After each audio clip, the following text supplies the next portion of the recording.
रोहन नगर राज्य में एक गरीब मेहनती किसान रामू रहता था।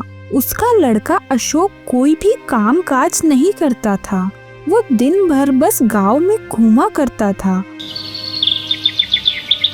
बेटा, अब तो तुम्हारी बड़ी बड़ी मूंछें भी उगाई है, अब कुछ कामकाज करो ना। अब तो सचमुच ही मैं बूढ़ा हो चुका हूँ। बापू, आप दोनों मेरे माता पिता हो। आपने मुझे पैदा किया है। मुझे जीवन भर खिलाने का आपका ही फर्ज है। अपने फर्ज को निभाओ, मैं तो कुछ कामकाज नहीं करूँगा। ये कहकर वो झोपड़ी से बाहर निकल गया। तब रामू ने अपनी पत्नी से कहा, सुमित्रा, मैं तो अशोक को समझा समझा कर हार गया। उसे सुधारने का मुझे कोई उपाय नजर नहीं आता। क्या करूं? क्या मैं इसी तरह से अपने बुढ़ापे में खेतों में काम करता रहूंगा? आप इस प्रकार से दुखी मत होइए। आप ऐसा कीजिए कि राज दरबार में जाकर अशोक के खिलाफ महाराज से शिकायत कर दीजिए। तब महाराज अशोक को दरबार में बुलाकर डांट डपट कर उसे सही राह पर ला देंगे। शायद तुम ठीक कहती हो सुमित्रा, मुझे ऐसा ही करना चाहिए। उसी दिन रामू रोहन नगर के राजा के दरबार में जा पहुंचा। दुआई है महाराज, दुआई है, मेरा न्याय कीजिए महाराज। कहो, तुम्हें क्या कष्ट है? महाराज, मेरा एक ही पुत्र है जिसका नाम है अशोक। इस आस के साथ कि बड़ा होकर वो मेरे बुढ़ापे में सहारा बनेगा। मैंने उसे बड़े ही लाड चाव से पाला। अब जबकि मैं बूढ़ा हो गया हूँ तो मेरा बेटा अशोक मेरा कोई काम नहीं करता। वो दिन भर अपने आवारा दोस्तों के साथ इधर उधर मटरगस्तियाँ करता रहता है। मेरे समझाने पर कहता है कि वो जीवन भर कोई काम धाम नहीं करेगा, मुझे ही जीवन भर उसे कमाकर खिलाना पड़ेगा।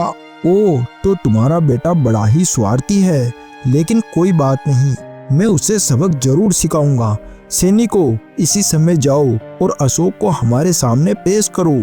सैनिक ने बिल्कुल भी देर नहीं लगाई और शीघ्र ही अशोक को लेने के लिए चला गया। अशोक, क्या ये तुम्हारे पिता है? हाँ महाराज, ये मेरे पिता है। बताइए, क्या बात हो गई? क्यों रे अशोक, तुम इतने जवान और हट्टे कट्टे हो, फिर भी कोई काम धाम क्यों नहीं करते? अपने बूढ़े माँ बाप को कमाकर क्यों नहीं खिलाते पिलाते? महाराज, मैं कामकाज करूँ भी तो क्या करूँ? मैंने आज तक कोई कामकाज सीखा ही नहीं और कामकाज सीखने की अब मेरी उम्र भी नहीं रही। अशोक, ऐसा कहते हुए तुम्हें शर्म नहीं आती? तुम जो कुछ मर्जी करो, चाहे चोरी करो या डाका डालो, ये तुम्हारी मर्जी है, परंतु तुम्हें अपने बूढ़े माँ बाप को खिलाना पिलाना ही पड़ेगा। खबरदार, अब फिर से मुझे तुम्हारे खिलाफ कोई शिकायत सुनने को मिली तो मैं तुम्हें बख्शूंगा नहीं। अशोक ने हैरान होते हुए कहा, महाराज, आप मुझे चोरी करने की सलाह दे रहे हैं? अरे मूर्ख, तेरे बस का तो वो काम भी नहीं है। चोरी करने में भी दिमाग का प्रयोग करना पड़ता है और मेहनत लगानी पड़ती है। तुम जैसे निठल्ले और कामचोरों के बस का तो ये काम भी नहीं है। ऐसे पुत्र का पिता होने से तो अच्छा है कि आदमी बिना पुत्र के ही रहे। अशोक, तुम मानव जीवन पर एक कलंक हो। महाराज की ये बात सुनकर अशोक को मन ही मन बहुत गुस्सा आया और वो सोचने लगा, ओह, भरे दरबार में मेरा इतना अपमान। ये राजा अपने आप को समझता क्या है? क्या मैं इसके डराने धमकाने से काम धंधा करने लगूंगा? नहीं, हरगिज नहीं। इसके बाद जब दोनों पिता पुत्र राज दरबार से बाहर आ गए, तब पिता ने कहा, चलो अशोक, घर चलो। नहीं बापू, अब मैं घर नहीं जाऊंगा। आज से आप मेरे लिए मर गए और मैं आपके लिए मर गया। अशोक, ये तुम क्या कह रहे हो? ठीक कहता हूँ पिताजी। भरे दरबार में आपने मुझे अपमानित करवाया। अब तो आपके कलेजे को ठंडक पड़ गई होगी। अब मैं कोई काम धाम करूँ या ना करूँ, परंतु मैं आपके पास नहीं आऊँगा, ये बात पक्की है। ये कहते हुए अशोक वहाँ से चला गया। अशोक के जाने के बाद रामू सोचने लगा, जाने भी दो, इसको जब कोई ठिकाना नहीं मिलेगा तो थक हार कर घर वापस लौट आएगा। इधर अशोक नगर से बाहर निकलकर एक जंगल की ओर बढ़ने लगा। चलते चलते शाम हो चुकी थी और अंधेरा छाने लगा। रात मुझे इसी जंगल में बितानी पड़ेगी, लेकिन अगर मैं यहाँ नीचे रहा तो मुझे कोई जंगली जानवर खा जाएगा। मैं ऐसा करता हूँ कि किसी पेड़ के ऊपर जाकर बैठ जाता हूँ। ऐसा कहकर अशोक एक पेड़ के ऊपर चढ़कर बैठ गया। आधी रात बीत चुकी थी और अशोक पेड़ की डाल पर बैठा हुआ सुस्ता रहा था कि तभी उसे किसी आदमी के बोलने की आवाज सुनाई दी। अशोक ने पेड़ से नीचे झांका तो उसे एक आदमी दिखाई देता है और उसके सामने हीरे सोने की अशर्फियां और मोतियों से भरी हुई एक थैली खुली पड़ी थी। वो अपनी इस दौलत को देखते हुए कह रहा था, अरे वाह भगवान, आज तो आपने मुझ पर बड़ी ही कृपा की और चोरी में मुझे इतना माल हाथ लग गया। पेड़ पर बैठा हुआ अशोक ये समझ गया कि अवश्य ही ये कोई चोर है जो अपना चोरी का माल लेकर यहाँ पर आ गया है। खास इतनी दौलत मेरे पास भी होती तो आज मुझे ऐसे दिन नहीं देखने पड़ते। अशोक इन्हीं सोच विचार में डूब गया और उसका संतुलन अचानक खराब हो गया और वो फिसल कर पेड़ के नीचे आ गिरा। अरे कौन हो और इतनी रात को इस पेड़ पर क्यों बैठे थे? मेरा नाम अशोक है और मैं घर से रूठ कर निकला हूँ। आखिर ऐसी क्या बात हो गई जो तुम इतनी रात को जंगल में पेड़ के ऊपर आ बैठे हो? तब अशोक ने उस चोर को अपने विषय में विस्तार पूर्वक बताया। सारी बात जानकर वो चोर मन ही मन में सोचने लगा, ये लड़का हट्टा कट्टा है, क्यों ना इसे चोरी के धंधे में शामिल कर लूं। अशोक, मेरा नाम सुरेश चोर है। क्या तुम चोरी का काम सीखना चाहते हो? हाँ अशोक, चोरी का काम करके तुम जल्दी ही ढेर सारी दौलत के मालिक बन सकते हो और फिर चोर बनकर ही तुम राजा शमशेर सिंह से अपने अपमान का बदला भी ले सकते हो। बात तो आप ठीक कहते हो, मुझे आपकी ये बात मंजूर है। तो चलो मेरे साथ, मेरा घर नीलवन के जंगल में है, हम वहीं चलकर रहेंगे। फिर वो दोनों सुरेश के घर की ओर निकल पड़े। जल्दी ही वो दोनों उसके घर पहुंच गए। अशोक, आज से मैं तुम्हें अपना शिष्य स्वीकार करता हूँ और अपने सारे चोरी के गुण तुम्हें सिखाऊंगा। मैं भी आज से आपको अपना गुरु मानता हूँ और वचन देता हूँ कि मन लगाकर चोरी के गुण सीखूंगा। मुझे तुमसे यही उम्मीद थी। शाबाश अशोक। उधर अशोक के माता पिता अशोक के लिए बहुत ही परेशान हो रहे थे। खास मैं महाराज के पास नहीं जाता और मैंने अशोक की बेइज्जती नहीं करवाई होती तो वो आज हमारे पास होता। पता नहीं वो भूखा प्यासा कहाँ भटक रहा होगा। फिर सुबह होने पर चोर अशोक को चोरी करने के नए नए तरीके सिखा रहा था। अशोक, मैंने आज तुम्हें सिखाया कि किस प्रकार चोरी करने के लिए बड़ी बड़ी इमारतों पर रस्सा डालकर अंदर पहुंचा जाता है। 1 महीने के अंदर अंदर सुरेश चोर ने अशोक को चोरी करने के सारे गुण सिखा दिए। अशोक ने सुरेश चोर के साथ मिलकर कई जगह पर चोरियां की और वो एक के बाद एक कई चोरियां करता गया। अब वो एक शातिर चोर बन चुका था। फिर एक दिन अशोक ने अपने गुरु से कहा, गुरु, मैं रोहन नगर के राजा शमशेर सिंह के खजाने में चोरी करना चाहता हूँ। ये तुम क्या कह रहे हो अशोक? मैं ठीक कहता हूँ गुरु। शमशेर सिंह ने भरे दरबार में मेरी हंसी उड़ाते हुए कहा था कि मैं कोई काम काज नहीं कर सकता, यहाँ तक कि चोरी भी नहीं कर सकता। आज मैं उसको दिखाना चाहता हूँ कि मैं कितना बड़ा और कितना शातिर चोर बन गया हूँ। ठीक है, जैसी तुम्हारी इच्छा। फिर उसी रात को गुरु और चेला दोनों ने राजा के खजाने पर हाथ साफ कर दिया। जाते जाते अशोक ने राजा के खजाने में एक चिट्ठी छोड़ दी। महाराज, गजब हो गया, गजब हो गया। अपना राज खजाना पूरा चोरी हो गया और वहाँ चोरों ने एक चिट्ठी छोड़ी है। फिर राजा चिट्ठी लेकर उसे पढ़ने लगता है और उसमें लिखा था, राजा शमशेर सिंह, याद करो एक दिन आपने भरे दरबार में मुझे अपमानित किया था कि मैं चोरी करने के योग्य भी नहीं हूँ। आज आप खोलकर अच्छी तरह से देख लो, मैंने आपका खजाना चोरी कर लिया। चिट्ठी पढ़कर राजा कहने लगा, ओ, तो ये उस अशोक का काम है जिसके पिता कुछ दिनों पहले दरबार में उसके खिलाफ शिकायत लेकर आए थे। सैनिकों, रामू किसान के घर जाकर अशोक को पकड़कर लेकर आओ। सैनिक बिना समय गवाए रामू किसान की झोपड़ी पर गया। रामू, तुम्हारा बेटा अशोक कहाँ पर है? वो तो कई महीनों से घर नहीं आया। झूठ बोलते हो तुम दोनों। चोरी के मामले के साथ तुमने ही उसे झोपड़ी में छुपा रखा है। ये तुम क्या कह रहे हो? चोरी के माल के साथ? हाँ, चोरी का मामला। उसने राजा के खजाने में चोरी की है। अब तो भगवान भी उसे मौत के मुंह से नहीं बचा सकते। हो मेरे मालिक, इसका मतलब कि मेरा बेटा अशोक चोर बन गया है। सैनिक ने जब अशोक को झोपड़ी में नहीं पाया तो वह अशोक की जगह पर उसके माता पिता को पकड़कर राजमहल में ले गया। ये क्या है? अशोक की जगह पर तुम इन्हें क्यों उठा लाए? महाराज, अशोक वहाँ पर नहीं था।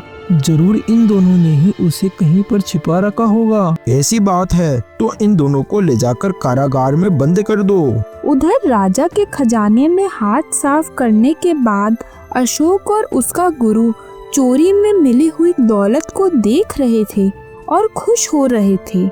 फिर एक दिन जब अशोक और उसका गुरु चोरी करके वापस अपने घर लौट रहे थे तभी जोरदार मूसलाधार बारिश होने लगी।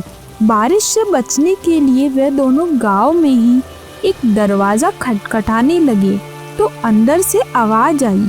अरे भाई, कौन है जो इतनी रात को बारिश में दरवाजा खटखटा रहा है? हम परदेसी हैं, आंधी तूफान में फंस गए हैं। क्या हमें आज रात के लिए आसरा मिल सकता है? मालिक ने दरवाजा खोला और उन्हें अंदर ले लिया। हमारे यहाँ पर अतिथियों का सत्कार किया जाता है। आप लोग बड़े आराम से यहाँ रात गुजार सकते हैं। अशोक ने जब सेठ की बेटी को देखा तो अशोक उसके ऊपर मोहित हो गया। जब अशोक और उसका गुरु रात को सोने के लिए गए तो अशोक ने अपने गुरु से कहा, गुरु, ये लड़की मेरे दिल को भा गई है।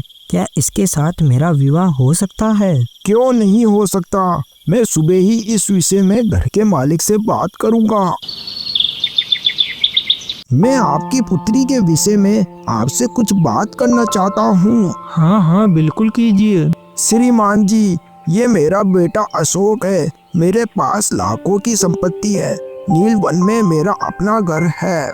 आपकी पुत्री को देखकर मेरा बेटा उस पर मोहित हो गया है और उससे विवाह करना चाहता है। आपकी इस विषय में क्या राय है? देखिए, कहीं ना कहीं तो मुझे अपनी पुत्री का विवाह करना ही है। आप ये बताइए कि आपका पुत्र करता क्या है? कुछ नहीं, इसे कुछ करने की आवश्यकता भी क्या है? इसके बाप के पास लाखों की संपत्ति जो है। मेरे कहने का मतलब है कि आपका पुत्र कुछ काम धंधा या कारीगरी जानता भी है। यदि जानता है तो क्या? मेरे पुत्र ने कभी कोई काम धंधा या कारीगरी नहीं सीखी। इसे कुछ सीखने या जानने की आवश्यकता भी क्या है? ये मेरी संपत्ति का एकमात्र वारिस है। मेरे मरने के बाद सभी कुछ इसी का ही तो होगा। माफ कीजिए श्रीमान, तब तो मैं आपके पुत्र के साथ अपनी बेटी सुलेखा का विवाह नहीं करूंगा। मैं धन का नहीं बल्कि गुणों का आदर करता हूँ। मैं उस लड़के को अपनी बेटी नहीं दे सकता जिसमें कला या कारीगरी के नाम पर कुछ भी ना सीखा हो, क्योंकि धन दौलत तो मेरे पास भी बहुत है। अच्छा, तो ये बात है। तब सुरेश और अशोक घर के मालिक से विदा लेकर चुपचाप वहां से चल दिए। अशोक, तुमने सुन लिया सेठ अपनी पुत्री के विवाह में क्या चाहता है? कुछ भी हो गुरु, मैं हर हालत में सुलेखा से विवाह करूंगा। लेकिन कैसे? सुलेखा के पिता ने तो साफ साफ इनकार कर दिया। गुरु, मैं किसी रात को सुलेखा के घर पर हमला करूंगा और सुलेखा को बलपूर्वक अपने साथ ले आऊंगा। ऐसा अनर्थ कभी ना करना अशोक। यदि तुम जबरदस्ती उस लड़की को उठाकर ले जाओगे तो उसके साथ विवाह करने के बाद भी तुम कभी खुश नहीं रह पाओगे। यदि तुम सचमुच ही सुलेखा के साथ विवाह करना चाहते हो तो चोरी के अलावा तुम्हें कुछ और कामकाज भी सीखना चाहिए, तभी तुम्हारे विवाह की इच्छा पूरी हो सकेगी। आप ठीक कहते हो गुरु, मैं अवश्य ही कोई ना कोई काम जरूर सीखूंगा। गुरु, आप ऐसा कीजिए कि आप अकेले ही घर जाइए मैं इसी समय कोई ना कोई काम धंधा सीखने का जुगाड़ करता हूँ। ठीक है, मैं नील वन में तुम्हारी प्रतीक्षा करूंगा। ऐसा कहकर सुरेश वहाँ से चला गया और अशोक भी एक गांव में जा पहुँचा और एक सुनार की दुकान पर गया। सेठ जी, मुझे कुछ खरीदना नहीं है, मैं सुनार का धंधा सीखना चाहता हूँ। क्या आप ये काम मुझे सिखाएंगे?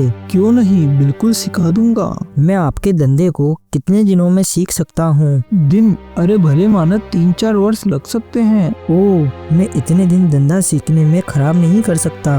मुझे आप 3-4 दिनों में ही ये काम सिखा दीजिए। लगता है तू कोई मूर्ख है, तू मेरा काम नहीं सीख सकता। जा यहाँ से, मेरा समय खराब मत कर। सेठ ने डांट फटकार कर उसे वहाँ से भगा दिया। अशोक बहुत ही कम दिनों में कोई न कोई कामकाज या कारीगरी सीख लेना चाहता था, पर काम सीखने के सिलसिले में वह जहाँ जहाँ भी गया, हर कोई उससे यही कहता कि किसी भी काम को सीखने के लिए लंबा समय चाहिए। अशोक हर जगह से निराश लौटने लगा। इसी उधेड़ बुन में जब वो जा रहा था तो देखा कि कुछ मजदूर सर पर अनाज की बोरियां ले जा रहे थे। उन्हें देखकर अशोक सोचने लगा, मजदूरी ऐसी कला है जो बिना सीखे ही पल भर में आ सकती है। क्यों ना और काम धंधे छोड़कर मैं मजदूरी करना ही सीख लूं। ऐसा सोचकर अशोक भी उन मजदूरों के साथ काम में लग गया। शाम होने पर अशोक को उसकी मजदूरी मिल गई। पैसे लेकर अशोक सीधा सुलेखा के घर की ओर निकल गया। मैंने आज ही आपके कहे अनुसार मजदूरी करने की कला सीख ली है। ये पैसे मैंने मजदूरी करके ही कमाए हैं। क्या अब आप अपनी पुत्री का विवाह मेरे साथ नहीं करेंगे? मुझे खुशी है कि तुमने मेरे कहने पर अमल किया। अब मैं अवश्य ही अपनी बेटी का विवाह तुम्हारे साथ करूंगा। अगले ही दिन अशोक और सुलेखा का विवाह हो गया। कुछ दिन बीतने के बाद सुलेखा के पिता सुलेखा से मिलने के लिए उसके घर गए। अशोक बेटा, यदि मेहनत मजदूरी करनी ही है तो किसी दूसरे के यहाँ क्यों करते हो? अपने खेतों में ही मेहनत मजदूरी क्यों नहीं करते? आप ये क्या कह रहे हैं पिताजी? अशोक बेटा, मुझसे कुछ भी छिपा नहीं है। मैं तुम्हारी असलियत जानता हूँ। तुम रोहन नगर के एक किसान के बेटे हो। मोहन की ये बात सुनकर अशोक थोड़ा हैरान हो गया। लेकिन आप मेरे बारे में इतना सब कुछ कैसे जानते हैं? बेटा, जब पहली बार तुम मेरे घर राहगीर बनकर आए थे और तुमने मेरी बेटी का हाथ मांगा था, तब मेरी बेटी को भी तुम बहुत पसंद आए थे और वो तुमसे विवाह करने को तैयार भी थी। तब तुम्हारे जाते ही मैंने अपने कुछ नौकरों को तुम्हारे पीछे जासूसी करने के लिए लगा दिया था। शायद आप ठीक कहते हैं गुरुजी। यदि मैं चोरी का जीवन छोड़ना चाहूँ तो आप क्या मुझे इसकी आज्ञा देंगे? क्यों नहीं दूंगा। तुम चाहो तो आज ही और इसी समय ही चोरी छोड़ सकते हो। तो फिर गुरुजी, मुझे वो धन लौटा दीजिए जो मैंने और आपने राजा शमशेर सिंह के खजाने से चुराया था। सुरेश ने वो सारा धन अशोक को दे दिया। अशोक उस धन को और अपनी पत्नी को लेकर अपने रोहन नगर की ओर चला गया। अपने नगर पहुंचकर वो सीधा राजा के दरबार में पहुंचा। महाराज, मैंने आपके खजाने में चोरी करने का दुस्साहस किया था। मुझे क्षमा कर दीजिए। मैं आपका सारा धन लौटाने आया हूँ। अरे, ये अनहोनी कैसे हो गई?